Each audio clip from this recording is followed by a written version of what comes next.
ça va être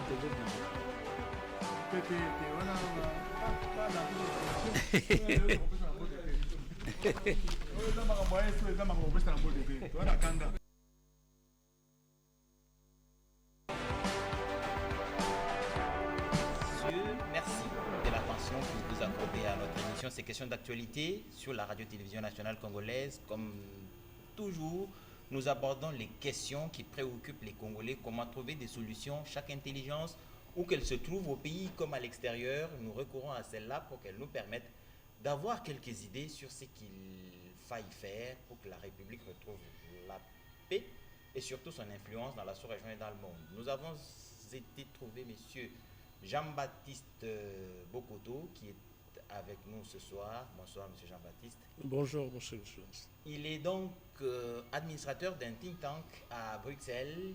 Il s'occupe de cette question de Grand Lac. C'est un lieu où des réflexions se mènent.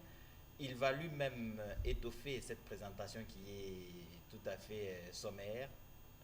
Monsieur Jean-Baptiste Bokoto, vous êtes à Bruxelles dans un think tank. En plus de ce que vous faites à Kinshasa, vous nous parlez un peu de ce think tank. Qu'est-ce que vous faites à Bruxelles? Quand est-ce qu'est né ce think tank et pourquoi vous vous êtes intéressé à la région de Grand Lac? Voilà, donc effectivement, je me nomme Jean-Baptiste Bokoto et je suis à Bruxelles comme un des administrateurs de CREAC. Le think tank s'appelle CREAC, donc Centre de recherche et d'expertise sur l'Afrique centrale, qui est présidé par M. Herman Decroux, l'ancien président de l'Assemblée nationale belge. Et je suis le seul Congolais qui est membre de ce think tank, du moins au niveau du conseil d'administration. Voilà, donc CREAC réfléchit surtout sur des questions d'ordre stratégique au niveau de l'Afrique centrale. Mais vous savez, quand les Belges réfléchissent sur l'Afrique centrale, ils voient beaucoup plus la République démocratique du Congo, naturellement, parce que bon, c'est le pays leader donc, au niveau de la région. Donc, je suis là, ça fait depuis 2013. 2013, ça fait donc 11 ans que vous êtes dans cela et ça fait près de 30 ans que la République démocratique du Congo est dans une situation très déplorable, agressée à multiples reprises par son voisin rwandais, qui est membre de la région des Grands Lacs, bien entendu, et que vous vous y intéressez aussi. En tout cas, amis téléspectateurs, ce soir, nous allons essayer de voir avec M. Jean-Baptiste Bokoto, qui est dans ce think tank dont il vient de vous donner quelques éléments essentiels. Ils réfléchissent là-dedans. Je voudrais qu'avec lui, nous parlions du soft power qui permet à la République démocratique du Congo de retrouver son influence sur le niveau régional j'allais dire, mais pourquoi pas le niveau international, alors que Félix Antoine Tshisekedi Tshilombo commence son deuxième mandat comme président de la République démocratique du Congo. C'est un ensemble de choses qui doivent être faites. Jean-Baptiste Bokoto, le soft power, comment vous le concevez? D'abord, il faut comprendre ce que ça veut dire le soft power. Donc le soft power, c'est pratiquement toutes les capacités d'influence que peut avoir un État sans forcément aller à la violence. Voilà, ce qui vous donne l'attractivité auprès de l'opinion, de l'influence auprès d'autres États, sans pour autant aller à la brutalité. Voilà, c'est ça, de manière assez concise, ce qu'on peut dire de soft power. Et le soft power, bien entendu, comme vous l'expliquez, c'est pacifiste. Le soft power, c'est donc le développement des intelligences, des opportunités, des capacités capables de faire obtenir à la République ce qu'elle veut, sans passer par les moyens brutaux ou les moyens de guerre, bien entendu. Mais en tout cas, la République, en ce moment précis, est engagée dans une guerre, en tout cas une guerre légitime, parce qu'elle lui a été imposée par un voisin rwandais. Les premières choses qui doivent être faites par le président Félix Antoine Tshisekedi alors qu'il commence son deuxième mandat, vous pensez que ce serait dans quoi il devrait s'engager rapidement dans le cadre de ce soft power? Bon, d'abord, il faut comprendre que la situation dans laquelle nous sommes en train de vivre, ça ne date pas de l'avènement du président Félix Tshisekedi.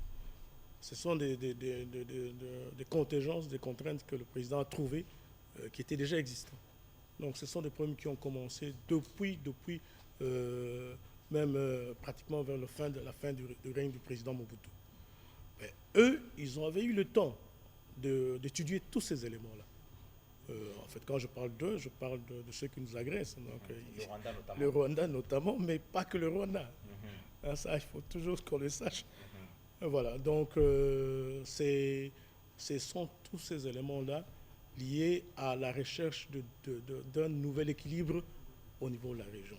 Nous, la République démocratique du Congo, à l'époque Zaïre, avait pratiquement un leadership, que je dirais, sur le plan stratégique au niveau de la région. Déjà, nous avons un leadership de fait, de par notre position stratégique. Les gens ne le savent pas. La République démocratique du Congo, c'est un État à la fois atlantiste, je ne sais pas si vous comprenez, et à la fois même indo-pacifique. C'est-à-dire que nous avons une façade à l'Atlantique et nous pouvons, grâce à la Tanzanie, sortir directement au niveau de l'océan Indien. Vous imaginez le poids sur le plan géostratégique. Donc c'est un État qui est stratégique géopolitiquement de par même sa dimension. Et d'ailleurs, ce n'est pas nous qui le disons. À l'époque, Franck Fanon l'avait dit, quand il parlait de l'Afrique qui a la forme de revolver, tout ça, il avait compris toute cette dimension géostratégique. Et ce que nous devons faire, c'est d'abord comprendre cette carte géostratégique que nous avons. Le Congo a des atouts forts. Voilà. Si déjà nous comprenons ces atouts que nous avons sur le plan géostratégique, ce serait déjà un très bon début. Quand je parle de géostratégie, donc je parle naturellement de la position que nous avons, pas forcément militaire. Je parle des ressources que nous avons. Ces ressources stratégiques peuvent intéresser tout le monde ou intéressent tout le monde. D'ailleurs, si nous sommes agressés, c'est tout simplement parce que nous avons ces ressources. Je peux vous donner un exemple très simple. Quand vous voyez, par exemple, toute l'armature, les armements qu'utilisent les Américains, par exemple, tout ça. Mais tous ces armements, c'est quoi? Donc, ils ont besoin des ressources que nous avons. Ils ont besoin de coltan, ils ont besoin de cobalt, ils ont besoin de tout ça. Mais donc, déjà, rien que par ce qu'eux, ils font, de par leur doctrine stratégique, ils ont besoin de ce que nous avons comme ressources. Tout ce que nous devons faire, c'est de chercher à faire rencontrer ces défis à eux et les défis à nous. Et il n'y a pas que les États-Unis, il y a l'Union européenne, il y a la Chine, il y a tous ces pays-là, ils ont besoin de ce que nous avons sur le plan géostratégique. Il faut tout simplement savoir comment le présenter et comment le vendre. Ça, c'est un élément essentiel. C'est un élément essentiel parce que vous avez évoqué dans votre propos l'Union européenne. Je vous rappelle certainement que vous l'avez suivi vous aussi. À Bruxelles, le ministre des Affaires étrangères du Rwanda a signé avec l'Union européenne à travers son ministre, son chargé de la coopération, que j'ai perdu sa qualité tout à l'heure, mais en tout cas, représentant l'Union européenne, ils ont signé un accord sur les minerais critiques que le Rwanda, curieusement, n'exporte pas ou n'exploite pas. Donc, bref, que le Rwanda n'a pas dans son sous-sol. Comment vous analysez cette signature de la question avec en perspective ces défis de l'Union européenne et le potentiel dont dispose la République démocratique du Congo? On voudrait passer par des voies non autorisées pour mettre les mains sur les richesses de la République démocratique du Congo. Effectivement, justement, s'ils arrivent à ça, j'ai suivi effectivement comme vous, parce que bon, naturellement, l'information, c'est pour moi quelque chose de capital. Mais s'ils arrivent à ça, c'est pourquoi? C'est tout simplement parce que le Rwanda est en train de leur vendre cette chimère. Voilà, le Rwanda invente cette chimère. Et comment? Naturellement, en pillant le seul argument qui justifie la guerre que nous mène le Rwanda, en complicité naturellement avec tous ces groupements d'intérêt, tout simplement, c'est avoir nos richesses, nos ressources stratégiques à vil prix. Je dirais même rien du tout, parce qu'ils viennent et ils pillent. Voilà. Mais eux, ils trouvent un intérêt parce que tout ce qui constitue leur, comment je peux dire, leur puissance économique, stratégique, s'explique par ça, par ce que nous avons comme ressources. Mais ce que nous devons faire, nous, ben, on a essayé avec, je pense, le Qatar ou Dubaï, où le chef de l'État est allé. Aux Émirats arabes unis. Voilà, il ne faut pas pleurer. Aujourd'hui, d'ailleurs, on n'est plus au stade de pleurer. Aujourd'hui, il faut réfléchir, il faut penser. Qu'est-ce qu'il faut faire? Il faut réfléchir sur des accords de partenariat stratégique. Et bien le vendre, bien le ficeler. L'Angola a eu à le faire.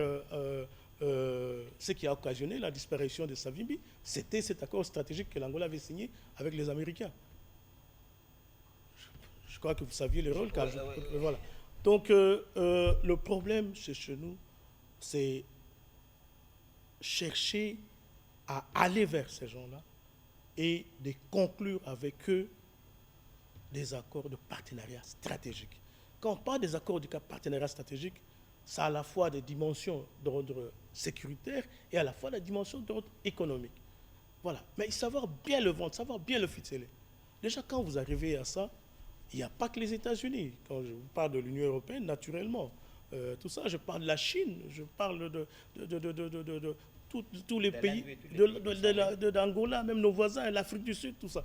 Ce que nous devons faire aujourd'hui, c'est aller plus que nous sommes en train de faire avec eux, hein, naturellement, mais oui, plus avoir des accords, des partenariats stratégiques avec ces États, parce que nous avons tous les atouts pour cela. Nous avons tous les atouts. Au regard de ce que l'Union européenne est en train de faire en ce moment avec le Rwanda, l'on peut dire que tout ce qu'elle nous fait miroiter ici en République démocratique du Congo est un leurre. Vous savez, moi je ne suis pas diplomate, ouais. Excuse-moi. Je réfléchis de manière froide, voilà, de manière froide, sans état d'âme. Et je vous dis aujourd'hui, je pense qu'il n'y a pas plus tard, 2 ou 3 jours, je crois que c'était à la réunion, c'était hier, je pense, au Conseil de sécurité, à la réunion du Conseil de sécurité, que la France, ouvertement, a reconnu la présence rwandaise sur le sol congolais. Oui, il lie cette présence de l'armée rwandaise sur le sol congolais, mais à la fin du communiqué, ils rappellent que les forces armées de la République démocratique du Congo travaillent avec le FDLR, reproduisant le discours de Kagame depuis plus de 30 ans. Voilà. Voilà, justement. C'est-à-dire que jusque-là, quand vous voyez la rhétorique occidentale, la rhétorique occidentale évolue timidement. Ouais. Ben, ça évolue. Il ne faut pas voir que le verre qui est à moitié vide. Il faut aussi voir le verre qui est à moitié plein. Maintenant, il faut continuer à travailler. Il faut continuer à travailler et arriver à faire en sorte que notre discours, hein, qui est un discours de justice, de vérité, ça puisse s'imposer. Voilà. Non pas en pleurant, mais c'est d'abord en maîtrisant nous-mêmes notre carte géostratégique, parce que quand on discute avec ces gens-là, on ne le discute pas en ayant pleurniché auprès de ces gens-là. C'est avec ce que nous avons en main. Voilà. Et négocier avec ces gens-là. Vous allez voir que si on le fait très bien, le Rwanda n'aura plus d'arguments. Le Rwanda n'aura plus d'arguments. Si on le fait très bien, ça pose un problème d'homme. Vous regardez la République démocratique du Congo de l'extérieur, avec ce think tank, vous parlez de beaucoup de choses sur la région de Grand Lac. Quelle est la faiblesse de la République quand vous regardez de l'extérieur en cette matière? La République démocratique du Congo, il faut se dire des choses en face, hein, ouais, pour nous permettre de corriger. Le chef de l'État lui-même l'a dit. Oui. Bon, voilà, il y aura des choses qu'on va... Oui. Voilà, justement. Notre faiblesse, notre première faiblesse, c'est d'abord essentiellement au niveau de notre soft power. Justement, on retourne vers ça. Ouais. Voilà. Donc, nous ne maîtrisons pas très bien nos atouts que nous avons sur le plan géostratégique. Voilà, ça, c'est la première des choses. La RDC, a un leadership de fait, pratiquement. Et quand je parle de leadership, je vous dis, je ne parle pas que de la position sur le plan géostratégique, je parle de tout. Je parle de recherche, de ressources stratégiques, je parle de nos valeurs, je parle de nos ressources culturelles, voilà, de la population, de la richesse de la population. Je vous dis tout simplement un exemple, par exemple, d'il y a quelques semaines avec le léopard. Rien que ça. Vous avez vu la force d'attraction qu'a suscité cet effort que nous avions fait a fait atteindre ce niveau-là qui a permis à ce que la plupart des pays au monde puissent se solidariser voilà, à travers, parce qu'ils n'ont pas fait que le sport, ils ont fait aussi de la géostratégie. Voilà. Ils ont communiqué un message. Jusqu'à aujourd'hui, c'est le meilleur. Voilà. Rien que ça. Il y a le niveau de la culture. Mais la force aujourd'hui que peut susciter la rumba à travers le monde. Mais ce sera quelque chose de formidable. Un pays comme la Jamaïque, tout ça, c'était essentiellement avec le reggae et tous ces soldats de Jamaïcains qui ont fait monter la Jamaïque au niveau de ce qu'on connaît. Mais sur cette question-là, vous avez un rôle important à jouer en Europe parce que vous avez vos frères qui se font passer pour des combattants, mais qui ont pour cible la rumba en réalité. Ben voilà, justement, vous savez, quand moi je vois ce genre de choses, je me dis qu'on n'a rien compris. Voilà, on n'a rien compris. Mais quand même, quand vous parlez de la diaspora aujourd'hui, mais là, dernièrement, par exemple, j'ai conseillé à notre ambassadeur en Belgique qu'on puisse mettre en place un fonds de solidarité pour les étudiants congolais qui sont là-bas, parce que la plupart sont dans des conditions un peu difficiles. Il a accepté. Dernièrement, on va créer un fonds pour aider les étudiants congolais qui n'ont pas de bourse, tout ça, à savoir un peu comment vivre dans un pays aujourd'hui qui a beaucoup de contraintes d'ordre économique. Voilà. Mais déjà, la diaspora, c'est déjà une force. Quand je parle de la diaspora, je ne vois pas que la diaspora congolaise en Belgique. Hein. Je parle de tous ces Congolais qui sont éparpillés à travers le monde. Mais quelle puissance ils peuvent... Parce qu'ils connaissent la langue, ils connaissent les cultures, ils connaissent de tout ça, de là où ils sont.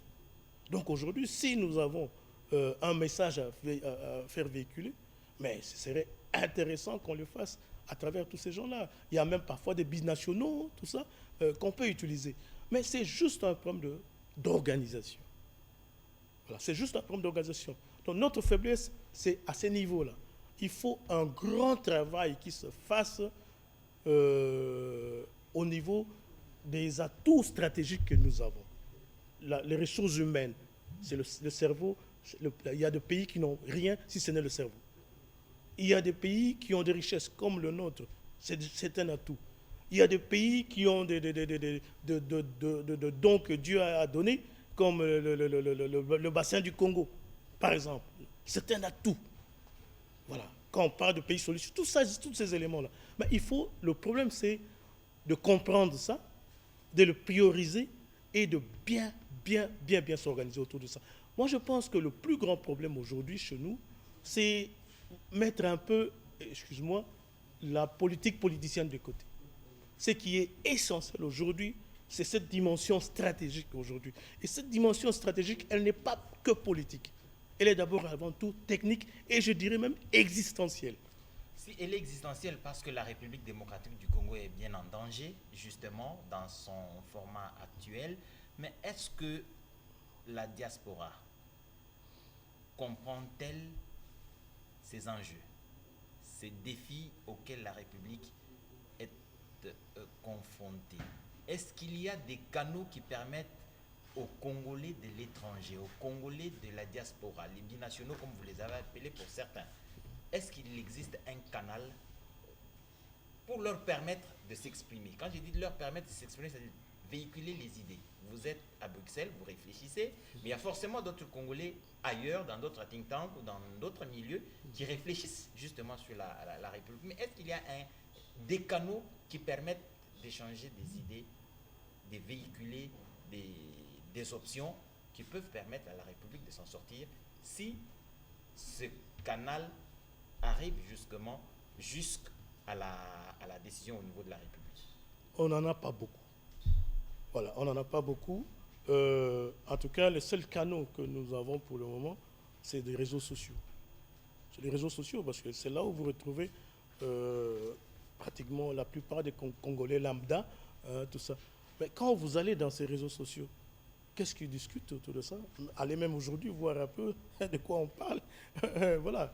Donc, de tout, sauf de l'essentiel. Voilà. Mais c'est un travail qui peut être régulier. Voilà. Déjà, à ce niveau-là, il y a une faiblesse de taille. Je parle de réseaux officiels.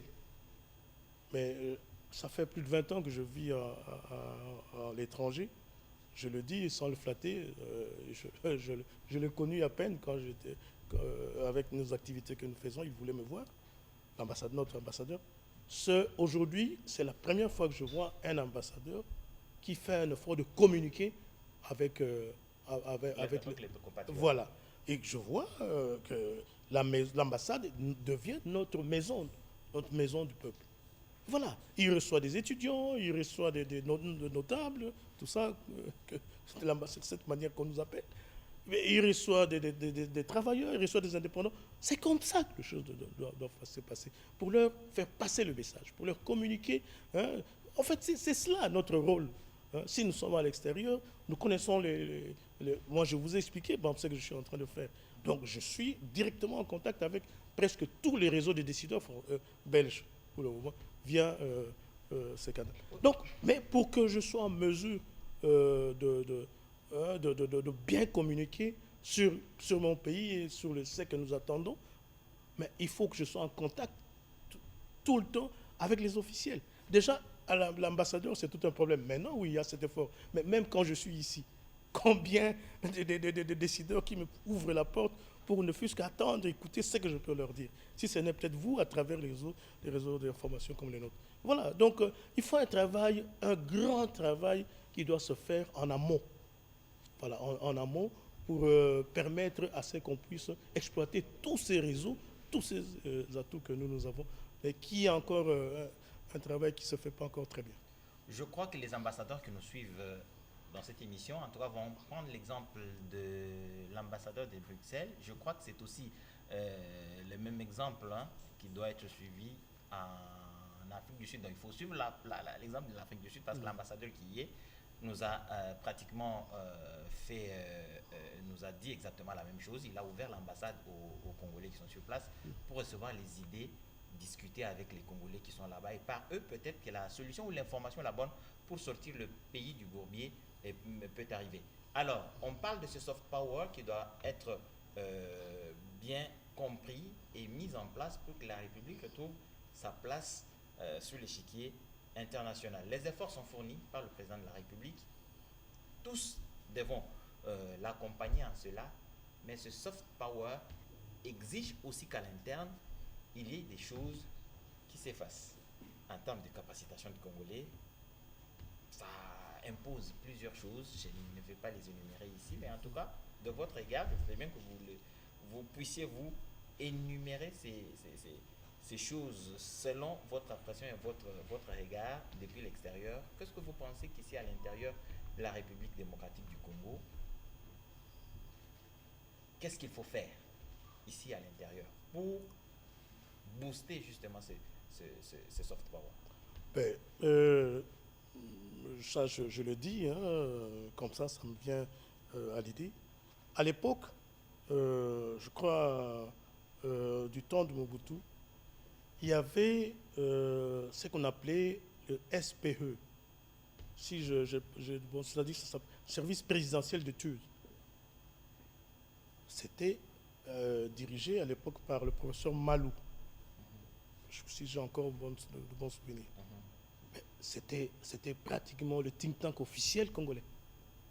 Et quand le président Mobutu est parti, la première institution qui a été vandalisée, parce que tous les dossiers qui étaient à la présidence sont partis, ont traversé, sont allés à Kigali. Peut-être, je ne sais pas si les gens le savent. Et là où vraiment ils se sont bien servis, c'est au niveau du service présidentiel d'études. Ça veut dire quoi? Ça veut dire qu'en fait, ils comprennent, ils savent ce que ça veut dire. Parce que tout ce qu'on pouvait trouver comme ressources, comme information sur la République démocratique du Congo, on le trouvait là-bas. Et je vois aujourd'hui, par exemple, par rapport à ce que nous faisons en Belgique, mais le think tank dans lequel nous travaillons, mais ça regorge quoi? Tous les organismes belges qui ont des informations ou des pépinières d'informations sur la RDC sont là-bas. Hein? Le musée Tervuren, le patronat belge, le Jean Blou, le truc agricole de Jean Blou, tout ça. Tous ces organismes qui ont des informations recoupées, détaillées sur la République démocratique du Congo sont au niveau de cette plateforme. Mais le problème, c'est quoi? C'est pour eux. Parce que la Belgique, c'est pratiquement aujourd'hui, c'est un pays qui vit des rentes sur leur connaissance sur la RDC. Voilà. Donc déjà, si à notre niveau, on pouvait organiser une structure pareille au pays, ce serait déjà quelque chose de formidable. Et il ne faut pas forcément aller faire des élections ou devenir député pour servir son pays.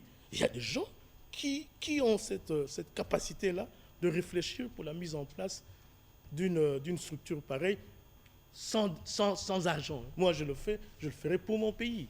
Voilà. Donc, moi, je me dis que la première des choses qu'il faille faire, c'est de mettre en place un think tank national qui réfléchit sur ces questions d'ordre stratégique. Ça, c'est la première des choses. Parce que si vous faites des choses sans vision, sans stratégie, mais on va travailler à l'appel. Hein, donc, c'est demain de jour dans le mai sans mettre en place. Comment se ferait alors les recrutements ou comment s'organiserait le membership l'appartenance à ce think tank national? Mais je vous dis, il y a des ressources. Nous avons notre force que nous ignorons complètement, c'est le capital humain. Mais nous avons des ressources humaines. Nous avons des historiens reconnus, nous avons des géographes reconnus, nous avons des gens qui savent de quoi ils parlent. Je vais vous faire une surprise. Moi, j'ai étudié, je ne sais pas, un secret, ici au collège Boboto, collège Albert. Une partie au collège Boboto, une partie au collège Elikia. Mais la première des choses, quand je suis rentré ici, je leur ai conseillé, je dis, mais essayez un peu de faire un groupe WhatsApp de tous les anciens, de toutes les générations.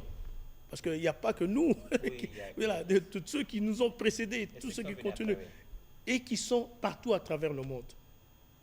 Mais je suis édifié. Rien qu'à travers ces genres de... Parce qu'on sait avoir le profil, parce qu'on leur a demandé effectivement aussi de donner, chacun que donne...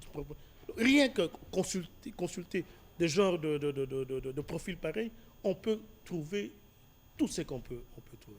Voilà. Moi, je pense que c'est des canaux. Il faut changer d'échelle.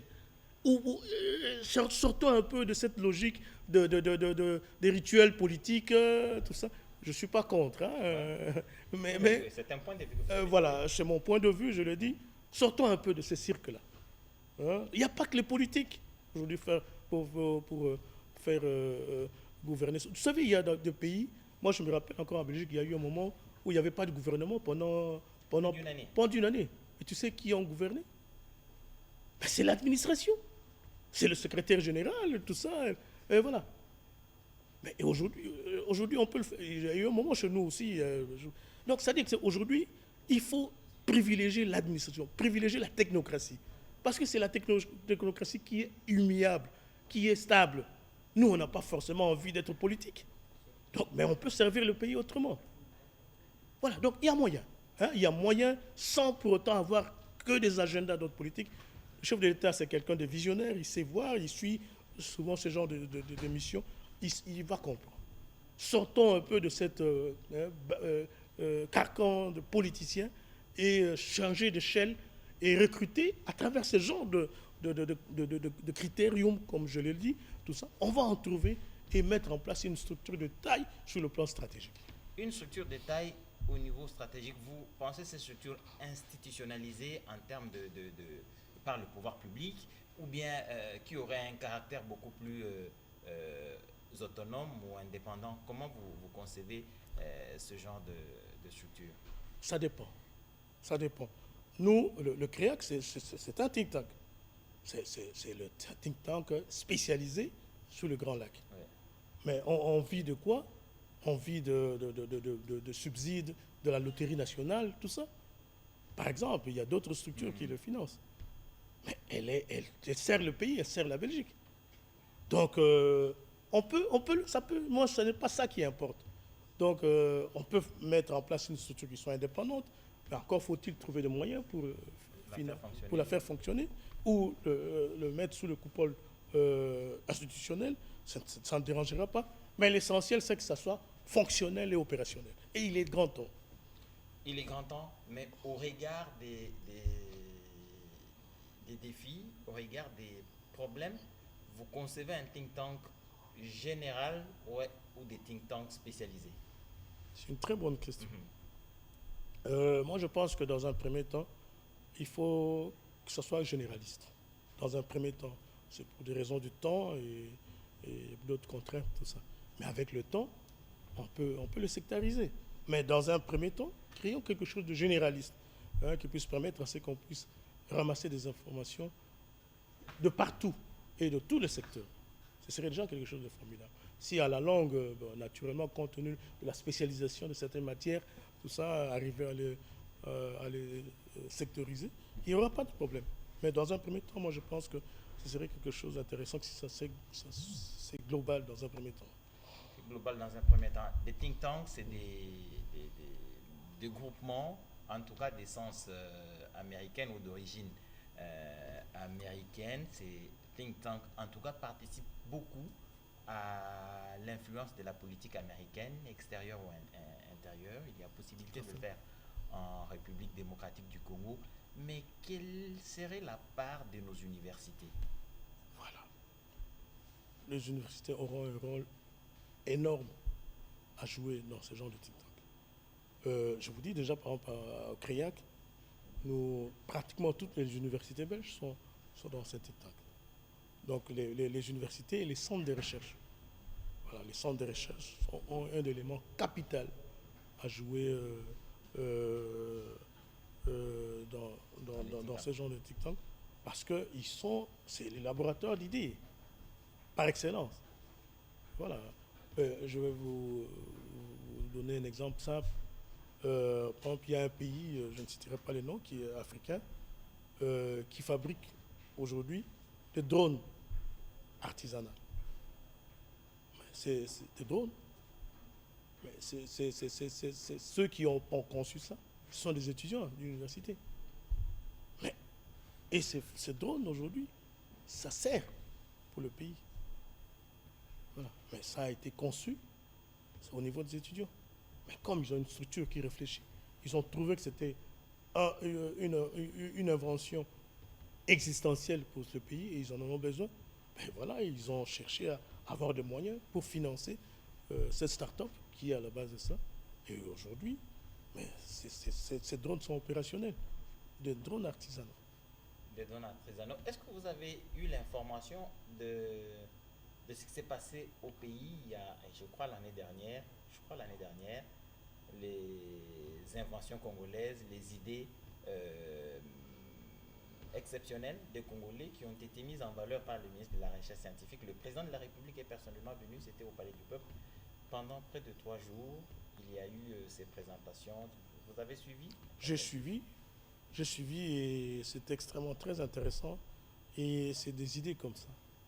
Je crois avec le ministre Kabanda. Oui, justement. Voilà, donc c'est la première fois d'ailleurs que je vois ce genre d'initiative. En fait, c'est comme ça que se conçoit le développement. Mais au-delà des idées, au-delà de quelques coups de pouce qui peuvent se faire, mais ce serait intéressant qu'en aval, qu'il y ait de structures qui puissent accompagner ce genre de projet et faire en sorte que ça puisse prendre forme. Parce qu'aujourd'hui, peut-être vous lisez beaucoup, sûrement que vous le savez, nous n'avons pour le moment dans ce pays aucune banque congolaise. Aucune banque. Donc si aujourd'hui vous voulez monter un projet et avoir un financement, il ne faut pas compter aller au niveau d'une banque pour aller financer ça. Mais il faut trouver d'autres moyens. Il faut inventer des solutions. Ça aussi, j'aurais quand même voulu placer un mot, mais peut-être... Ouais, Monsieur Jean-Baptiste Bokoto, je crois que vous êtes très intéressé par les fonds souverains. On aura le temps prochainement peut-être d'aborder cette question qui est très cruciale pour la République démocratique du Congo, comme d'autres pays d'ailleurs. Ces idées viendront certainement et nous permettront aux autorités de prendre des décisions importantes sur l'avenir de la République démocratique du Congo. En tout cas, Monsieur Jean-Baptiste Bokoto, administrateur du CREAC, un des administrateurs du CREAC, le think tank belge, sur le Grand Lac. Je pense que cette émission aura certainement édifié beaucoup de nos téléspectateurs. Si vous avez un dernier mot avant que nous clôturions cette émission. Oui, peut-être un dernier mot pour cette fois-ci, mais Oui, il y aura tellement beaucoup à dire parce que je voulais, s'il y a deux choses, parce que on a parlé de la première chose qu'il faut mettre en place naturellement, c'est au niveau des études stratégiques, de projets stratégiques dont je parlais tout à l'heure. S'il y a une deuxième chose à y penser, naturellement, comme vous l'avez si bien dit, qu'on pourra peut-être avoir le temps un jour d'en parler, un fonds souverain. Succinctement, Voilà. comment vous concevez ces fonds souverains? Voilà.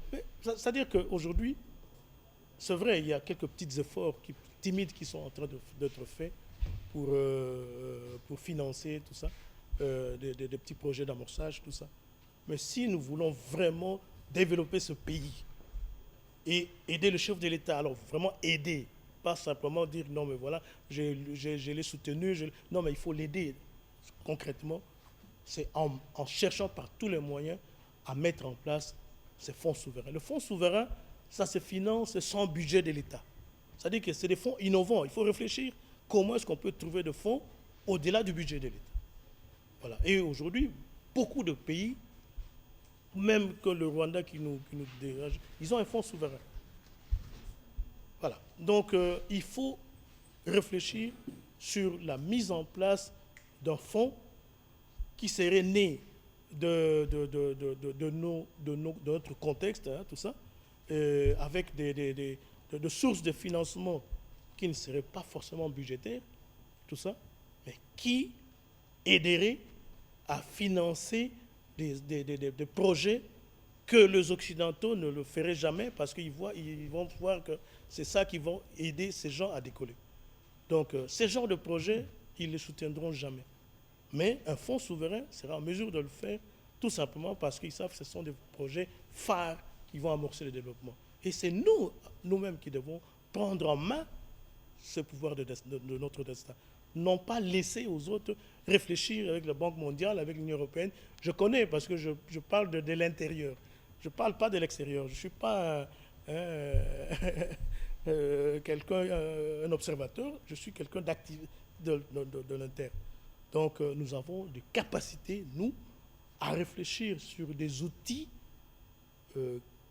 cohérents qui puissent impulser notre développement. Et aujourd'hui, avec le début du mandat du chef de l'État et le gouvernement qui se met en place, c'est maintenant qu'il faut y réfléchir. Réfléchir sur ces outils qui vont permettre de trouver de l'argent pour financer le développement économique et social du pays. Merci Jean-Baptiste Bokoto pour ces informations. En tout cas, les informations sont très importantes qui ont été diffusées au cours de cette émission.